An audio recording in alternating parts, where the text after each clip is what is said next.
The Scooby-Doo's top 10 monsters are combined votes of Mortalhellion, Horror Squad, and Goreshack. Number 10. Phantom Shadow. Disguise worn by Costgood Creeps and Mr. Crawls.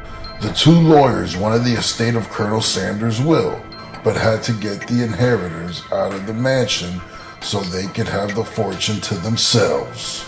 I believe Ghostface in the movie Scream was a homage to that Phantom Shadow from the Scooby-Doo series. Because if you think about it, they're both wearing hoods, the faces are kind of similar, and there's two people wearing the costume. Yeah! Number 9. Ghost Clown. Creepy Clown 101. Whoever designed that clown did a fantastic job. Disguise worn by Harry the Hypnotist. After being sent to prison for stealing by the circus, Harry returns as a ghost clown for revenge. He thought by putting everybody in a trance that he'd get ahead, but I don't think he actually got anywhere, you know, except for... in jail. Yeah, yeah. Number 8. The Creeper. Bank manager Mr. Carswell had been stealing money. He wore the Creeper outfit to throw people off track.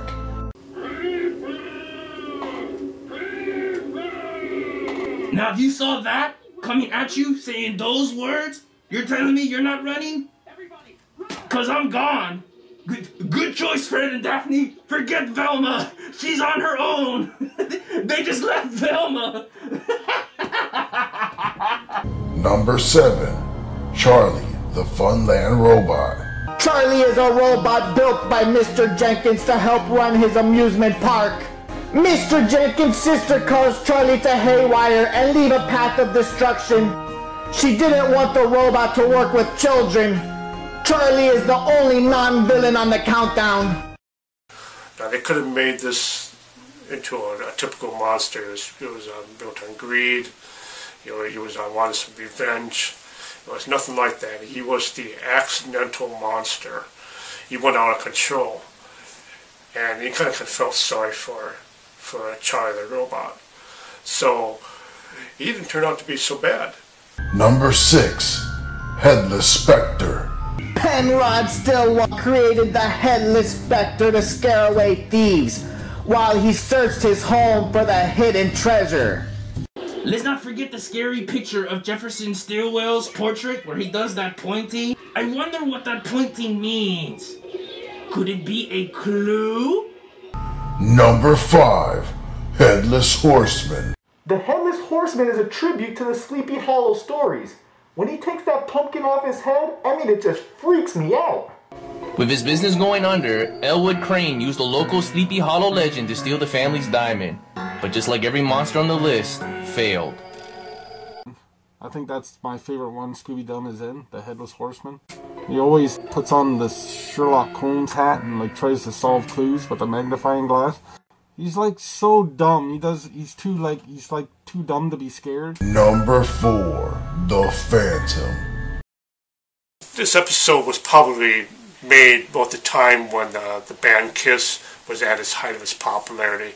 It's probably where the episode got its kind of its gothic influences from. That one was like the scariest to me when I was little, when I first saw that. Ace Decade, dressed as the diabolical disc demon in order to recover a song that had incriminated him.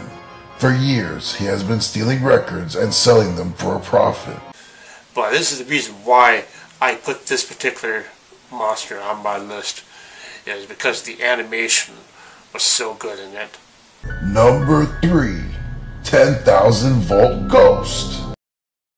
So it was considered part of the 3rd season run of Scooby-Doo. It was considered the lost episodes. So it didn't get run as often as the 1969 counterpart of the series.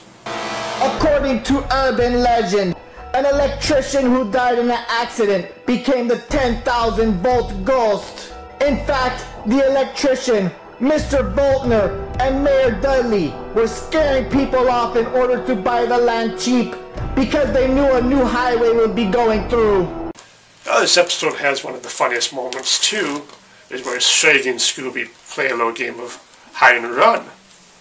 And they keep appearing and disappearing in a bunch of cabinet drawers. And he keeps like opening them, and they go into another like cabinet. They keep coming out of the other ones while he opens the ones that they just came out of, and they end up like opening one and going between his legs and out the other way. And it's fun to watch the monster become more frustrated and angry, just because these two chicken shits keep eluding them. Number 2, Ghost of Captain Cutler. Captain Cutler and his wife faked his death so he could use the ghost of Captain Cutler disguise to steal yachts and sell them. He has the ability to run underneath the water. How does he run underneath the water, you ask? Well, it's because he's scary, duh! Number 1, the Spooky Space Kook. Oh yes indeed, it was the episode called The Spooky Space Ghost, which I recorded when I was a kid. And it was a very gossipy episode with a space alien being with the most chilling laugh. And it was one of the most frightening sounds I ever heard when I was a kid. And that's why I put the Space Kook as the number 1 monster on my list.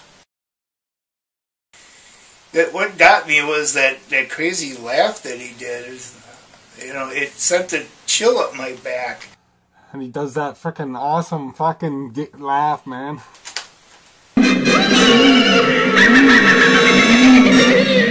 Henry Bascombe dressed up as the alien Spooky Space Kook so he could scare farmers around the Air Force Base, would sell their land cheap and then sell it at a high price to the government. When I first saw that Space Kook, I thought it was really something from outer space, you know. I didn't know it was anything that was man-made until I saw the end of the episode where they put it through the wind machine and the guy's costume's getting blown off, you know. So that was pretty clever how they did that. Go ahead, I dare you to watch this episode. You go ahead and bring a blanket for you to hide under, that's fine. It's about as much fun as looking for your next clue.